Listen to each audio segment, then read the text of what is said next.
कितनी आईआईटी बनी थी? 12 आईआईटी मनमोहन के टाइम पे बन चुकी थी। मेरी बात सुनो, कितनी बना दी? बना दी? हाँ, कितनी बना दी? अरे तुम पढ़ के नहीं आए हो, जितनी इन्होंने बना दी उतनी 70 साल में नहीं बनी है। फिर ये कहते हैं रेल बेच दिया। कागज दिखाओ, कागज दिखाओ, कागज दिखाओ, ना कागज दिखाओ, कागज दिखाओ, कागज दिखाओ, कागज दिखाओ, कागज दिखाओ। अब बताओ, इसमें कागज दिखाओ। अरे तो सब कुछ तो नेट पे आता है। योगी जी, मोदी जी ये देश हित में कर रहे हैं।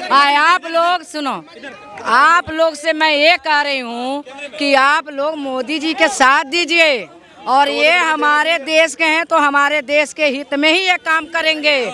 ये न विदेशी हैं। और मोदी जी लोकतंत्र खत्म कर रहे हैं। अरे अरे राहुल गांधी क्या बोलेंगे? राहुल गांधी तो उस खेत में वो सोना उगाते हैं, वो तो जानते नहीं है कि गन्ना से चीनी बनता है। उनको तो कुछ पता ही नहीं है। योगी जी को आगे ले आओ। और भाई मोदी, मतलब मोदी जी कुछ नहीं, इसका मतलब मोदी जी कुछ नहीं। विदेशों में भेज के ये कहेंगे कि अपना कर, इनको दोस्ती बना, क्योंकि राहुल गांधी भी तो बंदा चाहिए ना एक दिखाने के लिए। आपको काहे दिक्कत हो रही है? अच्छा मेरे भाई दीपक एक बात बता दे, दिक्कत नहीं हो रही? सुन तो ले पहले, पूरी बात सुनता नहीं यार।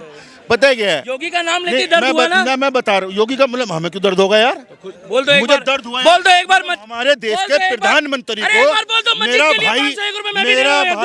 मेरा भाई हमारे देश के प्रधानमंत्री को, मौजूदा प्रधानमंत्री को बोलता है कि नहीं चाहिए हमें, योगी चाहिए। बताओ यार, अभी बोला उसके बाद। अरे तुम्हारा 54 साल, अरे तुम्हारा 54 साल का युवा नेता हमारा कभी तो बूढ़ा होगा। बताओ यार, तो बूढ़े तो हो गए ना अब। कौन साल उम्र हो गई। और तुम्हारा मनमोहन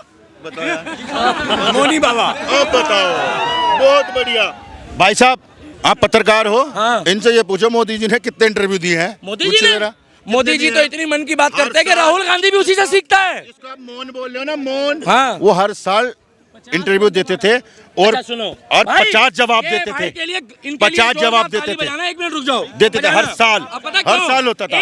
हाँ बताओ। एक रिक्वेस्ट है तुम्हें, अल्लाह की कसम एक बार सुन लो, सुनो। आम काट के खाते हो यार, एक चूस के। अब सुन लो, एक डायलॉग बता दो देश हित के लिए। हिंदू, मुसलमान, सिख, ईसाई, मनमोहन जी ने जो 15 साल में एक डायलॉग देश के हित के लिए या बयान याद करा दो। मतलब एक डायलॉग? अबे मेरे भाई अनेक डायलॉग हैं, अनेक डायलॉग हैं। पता क्या? एक चिड़िया, अनेक चिड़िया, एक बता दो। अब आपको केजरीवाल की खांसी हो गई। बस यही आता है। पता क्या? एक आम काट, अरे एक सुना दो ना, कुछ ऐसा बोला। काट के खाते हैं, चूस के खाते हैं। आम कैसे खाते हो? डायरेक्ट ले लेते हो, छिल के खाते हो? नहीं आप बताओ ना। आम चूस के खाते हैं, काट के खाते हैं। ये जीटीबी जो आज जो मोदी जी ने गारत कर दी ना, इस मनमोहन सिंह की देन है। जब भुखमरी में देश पड़ा हुआ था ना मेरे भाई, तो ये सब कुछ मनमोहन सिंह की देन है। क्या बात करो यार, आज भी है। मैं बताऊं कहाँ थे? आज भी है। आप कश्मीर में थे, लाल चौक पे। मैंने क्या बोला भैया? सुनो, मैंने क्या बोला? मनमोहन सिंह जी का आदरणीय एक देश हित के लिए डायलॉग बता दो। हिंदू हो, मुसलमान हो, सिख हो, ईसाई हो, मैं बताऊं उनका डायलॉग। देश के पूर्व प्रधानमंत्री है कि सोनिया गांधी जी कदों आएगी।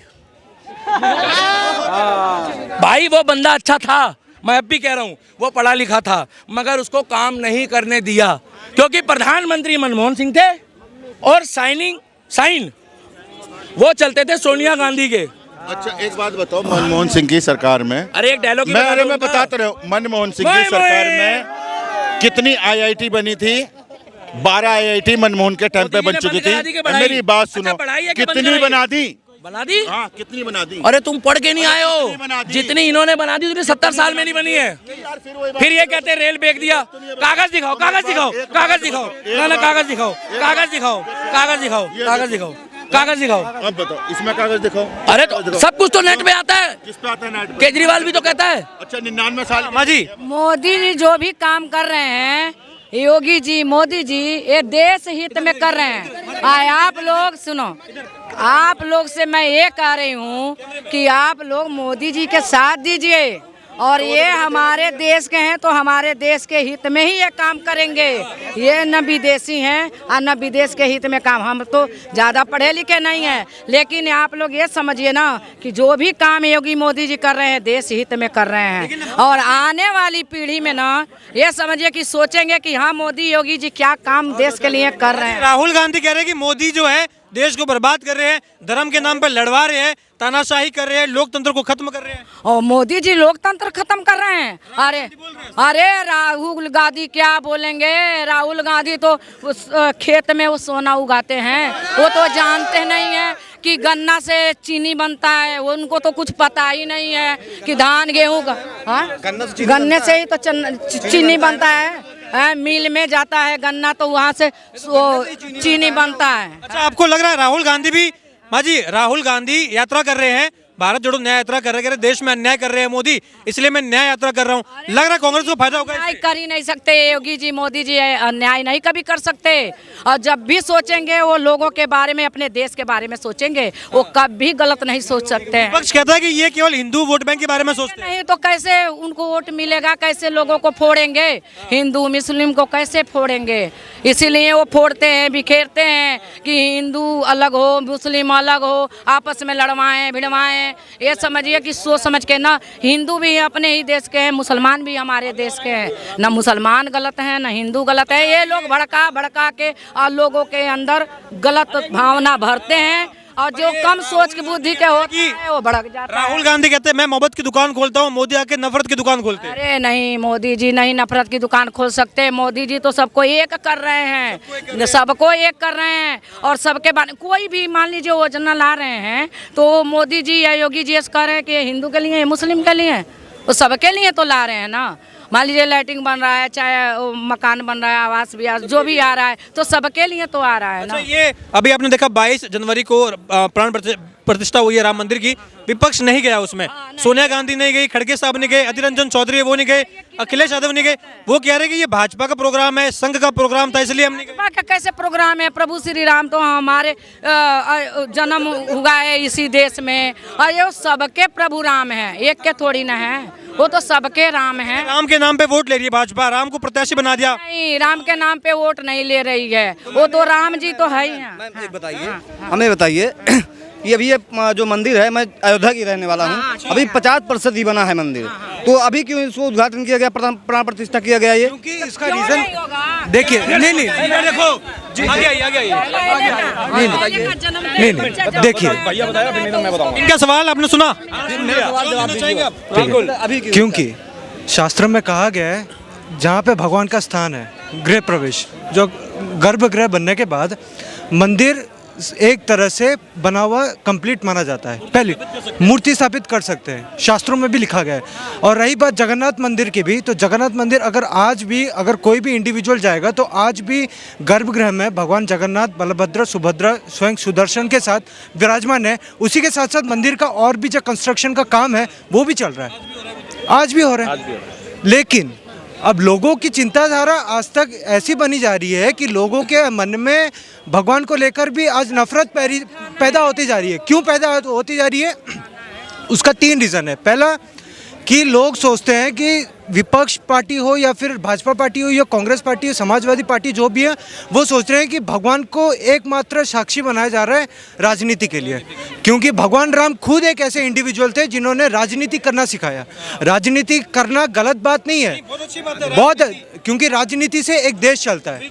ये तो हमारी पॉलिटिक्स ही रही है कि राजनीति का गलत वर्ड हो गया कि राजनीति मत करिए, बाकी बहुत अच्छा शब्द है राजनीति। वही, और दूसरी चीज़, और दूसरी चीज़ आपको बताता हूँ। दूसरी चीज़ ये है कि एक देश या एक राज्य अगर किसी भी चीज़ का इंफ्रास्ट्रक्चर बनता है, चाहे वो मंदिर हो, चाहे वो गुरुद्वारा हो। मैं तारीख की बताता हूँ, इस तारीख पे क्यों किया है भैया। अभी अगर इस 22 तारीख को अगर ये उद्घाटन नहीं होता तो फिर अगले बहुत समय तक कोई शुभ मुहूर्त नहीं था ऐसा। हाँ, नहीं हो पाता। ये रीजन भी यही है। ये हमारे जो ब्राह्मण, जो हमारे अर्थशास्त्री हैं, सॉरी ग्रंथ शास्त्री हैं, उन्होंने सभी ने बताया है कि ये डेट दोबारा नहीं आएगी, ऐसे नक्षत्र कभी नहीं मिलेंगे। सुनिए, एक चीज बताता हूँ, हमारे शास्त्र में कहा गया है, शंकराचार्य क्यों कर रहे थे? शंकराचार्य ये मुख्य कारण है, हालांकि जो कह रहे हैं ये कि ये बार बार क्यों आ रहा है कि ये कांग्रेस है, कांग्रेस का प्रोपेगेंडा प्रायोजित प्रोपेगेंडा, एक मिनट भाई सुन ले, ये प्रोपेगेंडा है, ये कांग्रेस का, आजा भाई आजा आ जाओ आ जाओ आ जाओ आ जाओ, ये कांग्रेस का प्रायोजित प्रोपेगेंडा है। दो शंकराचार्य ने इसको खंडन भी कर दिया है, लेकिन ये फिर भी बोलते रहेंगे, बार बार बोलेंगे, ज्ञान है नहीं, बोलते रहेंगे। लेकिन नहीं सुनिए, अब सुनिए, जो शंकराचार्य कर चुके हैं तो हम कुछ थोड़ी कर रहे हैं, हम गाली थोड़ी रहे हैं। अरे सुनिए, नहीं नहीं सुनिए, कांग्रेस ने बोला था खंडन हो चुका है। सुनिए, अब मैं आपको एक चीज बताता हूँ, अब सुनिए सुनिए, सब सुनिए, वो प्रोपेगेंडा समझते हो, झूठा। अब मैं आपको एक चीज बताता हूँ, नहीं भाई साहब, अंकल जी, हिंदू धर्म में सबसे ऊपर किसको माना जाता है? हिंदू धर्म में किस धर्म गुरु को सबसे ऊपर माना जाता है? थोड़ा घूम गया तो एक बार। अच्छा। हिंदू धर्म में सबसे ऊपर किसका स्थान है? शंकराचार्य जी। तो अगर वो बोल रहे हैं तो वो क्या बोल रहे हैं? तो नहीं बोल रहे हैं। देखिए, हमारे देश में 4 शंकराचार्य चारों जगह में स्थित है। उनमें से 2 शंकराचार्यों ने अप्रूवल दे दिया था कि नहीं, हम समर्थन में देते हैं। और दूसरी चीज, अगर आप अखबार खोल के देखोगे, अगर आप न्यूज़ खोल के देखोगे, सब कुछ खोल के अगर देखोगे, उसमें से 2 शंकराचार्य समर्थन में थे। उसमें से एक शंकराचार्य जो कि पुरी में है, उन्होंने कहा कि मैं समर्थन में इसलिए नहीं हूँ क्योंकि गर्भगृह बन चुका है लेकिन पूरा मंदिर नहीं बना है। उन्होंने अपनी बात रखी, वो पॉइंट ऑफ व्यू है।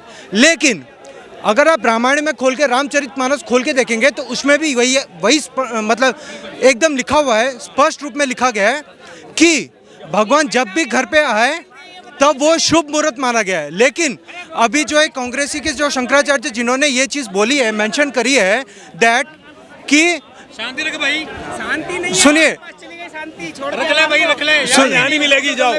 सुनिए, एक और चीज़, भगवान एक इंसान या एक मंदिर या एक पत्थर में जब भी विराजमान होते हैं, सब उन्हीं का नियम है। क्योंकि भगवान श्री कृष्ण ने गीता में कहा है कि मैं काल हूँ, मैं सब कुछ हूँ, मैं चाहूँ जो भी कर सकूँ मेरे। रुकना चाहूंगा, लेकिन ये कारण क्या है कि चुनाव से पहले, देखिए, पहले राम मंदिर कहीं ना कहीं भाजपा ने चाहिए, ये प्राण प्रतिष्ठा हो गई, विपक्ष नहीं आया, उसका खामियाजा भुगते ना भुगते अलग चीज़ है।